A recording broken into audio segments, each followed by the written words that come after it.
On today's episode, I wanted to talk about what my plans are this year for my car. I've had a lot of comments, a lot of questions asking, what do I think I'm going to do with the car? Am I going to supercharge it? Am I going to throw on a 392 intake? Whole bunch of questions, guys wondering where I'm going to take the build. So I figured we'd tackle that today.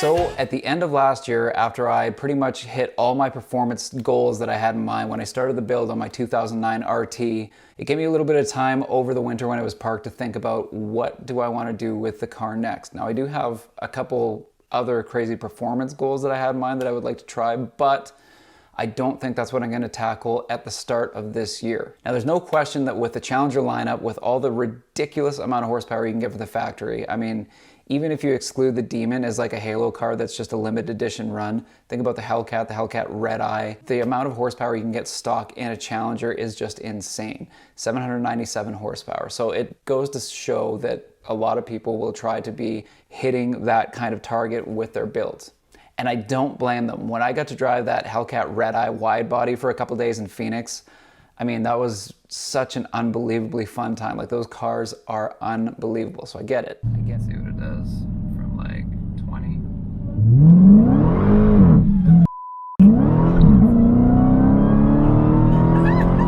Oh my god. Oh babe, that was too much.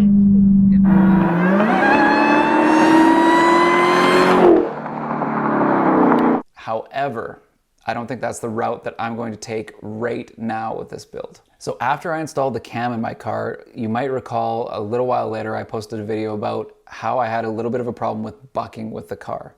That is, at super low speeds, just trying to let off the gas and just go super gentle, like through a school zone or something like that.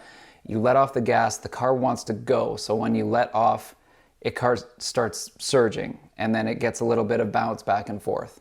That was a problem I had a little bit, and it was kind of annoying me. There, just like that. So after doing a little bit of research trying to figure out what the cause is of bucking a problem like that, there really wasn't a whole lot of information out there. Eventually, I just kind of gave up on trying to find the answer. Decided to keep getting the car ready for the track, keep getting ready to try to hit that new best from when I went to Vancouver at the end of the season last year to run at sea level. So one of the things that I did for that was switch out to a set of 17-inch drag wheels. Now those 17-inch drag wheels required that I put shortened sway bar end links on it just to give me just enough clearance so that I could run 17s on my car. The side effect of that was that my bucking problem was drastically reduced after that. Totally didn't see that coming. So my car is a little bit old. My car is a 2009 that I bought brand new back in 2009. So my car is 14 years old right now. It made me wonder if some of the rubber bushings and a lot of the suspension parts, especially in the rear, are kind of starting to get a little bit more flexible. They're not as rigid as they were from factory. Maybe swapping out a lot of the rear suspension parts for polyurethane bushings, a bit beefier upgrades back there might be a really good idea just to give it a solid daily driving experience, really eliminate that bucking. After seeing what just the rear sway bar end links did, that really kind of changed my mindset on modifying my car and what a good next step might be.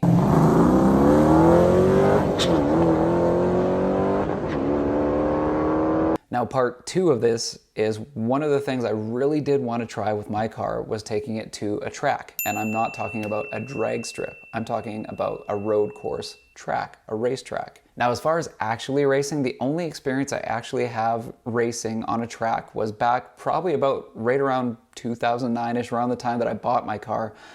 We did a trip to Vegas and we ended up going out to the track and renting a Lamborghini Gallardo Superleggera, and taking that out for I can't remember, I think it was 5 to 7 laps or something like that. And that was super cool. One thing that struck me about that was I figured racing a Lamborghini on a track like that would be absolutely insane. It would be just unhinged and crazy. And when I actually got out on the track with it, the funny thing is that car stuck to the ground so well and handled so well that it actually wasn't as exciting as I thought it would be. Don't get me wrong, you could get going extremely fast, but there's never a point where I felt like the car was going to be out of control or anything like that, because it was so well designed and so handled so well that it almost took the excitement factor. Like, I know if I took my car out to that track, you'd be hoping the rear end doesn't let go on you and stuff like that. You know, going through the corners, plowing through with understeer. It's a little bit more exciting and involved for sure. Now, fast forward back to today, I did think it would be super fun to be able to take my car out to the track. Now, thankfully, being in Edmonton, not only is there a drag strip, but there is oval racing, there is road course, a drag strip, all at the same race facility, Rad Torque Raceway in Edmonton. Also drifting, they do drifting at the same place. So I feel very fortunate to be able to live where I do, where there is options and availability to go and have fun with your car in a safe and legal way and just push the boundaries and limits of it without being stupid out on the roads. You know, going to a place where you can go and meet other enthusiasts and just kind of have fun, meet new people, and just have a great time with your car and with their cars. I feel super fortunate about that. Now, having said that, with one of my goals being able to take my car out onto a track and just kind of get a feel for it and just honestly have fun. I know it's not going to be a world killer out there. It is definitely taking my car out of its element, but I do kind of want to just have fun with it and see if I can get the hang of it and maybe improve a little bit. So actually, you know what? Let's go for a drive and we'll talk about what I've got going on with the car.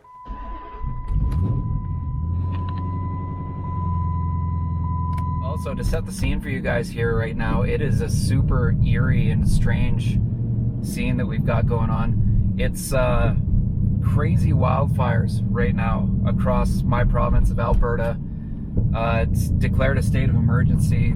There's entire cities that have been evacuated. Not crazy big cities like Edmonton, like my city, but like, you know, cities the size of 8,000 people, 9,000 people are getting completely evacuated and sent to my city in Edmonton, just at evacuation centers. It's crazy, man. The fires are threatening so much property. A lot's been destroyed. It's out of control. We are so dry right now. And although we don't have a fire burning within a couple hours of Edmonton right now, the smoke has drifted in and it is thick. It's like we're driving in a fog right now. I'll show you guys some footage, but man, it is kind of wild. We're currently in the south side of the city. We're facing north. You should be able to see our downtown right now. Now, the downtown is in the distance. You see the silhouette of all the skyscrapers and buildings. I can't see past that 23rd Street bridge or 23rd Ave bridge up there. Like, it's crazy. So handling. One of the disadvantages of me buying my car in 2009, although 2009 was great, is the fact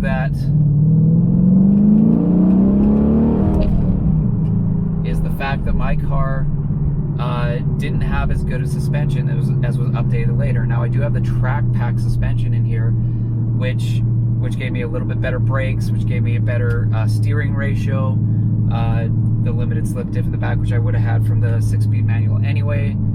And apparently it gave a little bit better suspension, but not as good as the super track pack that would come out a couple years later, and then the Bilstein stuff that would come with Challengers after. Now, one thing I noticed with this suspension, and I'll show you on this on-ramp right now, is you can feel the car lean. Let's hit this corner quick. Right?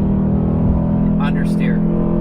I just tried to put input into that corner, and you can feel the body kind of kick around. When you get going really hard into a corner like that, the default for the Challenger is kind of understeer. You start trying to get it to turn around the corner, and it feels like it just kind of plows ahead into it, which is not great for racing and going around a racetrack. Generally, my car handles great.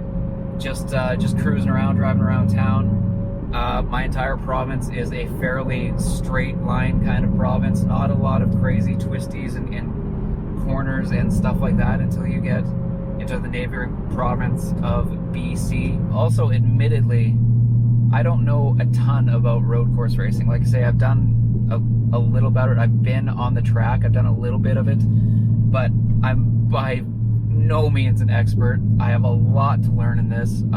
Drag racing has always been my forte. I don't know a ton about road course racing. It's not necessarily my forte. So I'm going to be inviting some guests onto the channel to sit down and talk about what they've done with their cars, because these people race their cars religiously and are very good at it. So getting some advice from people who really know is something that I'll be doing in probably the next episode or two if I can swing it.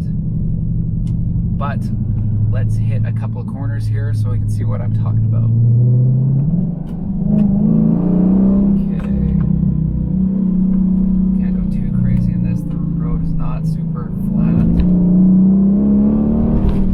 Okay.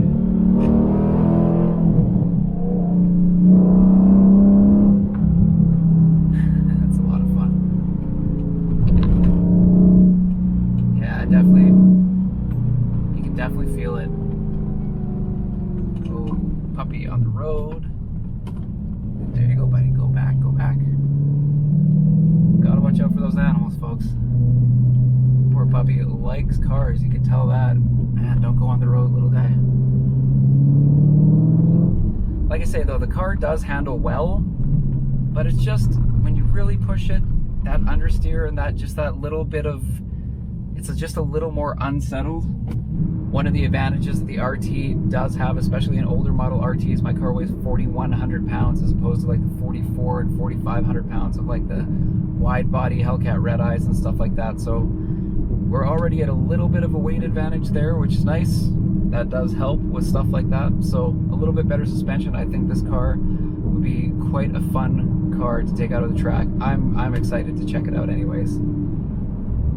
Anyways, guys, thanks so much for tuning in, and we'll catch you later. Peace.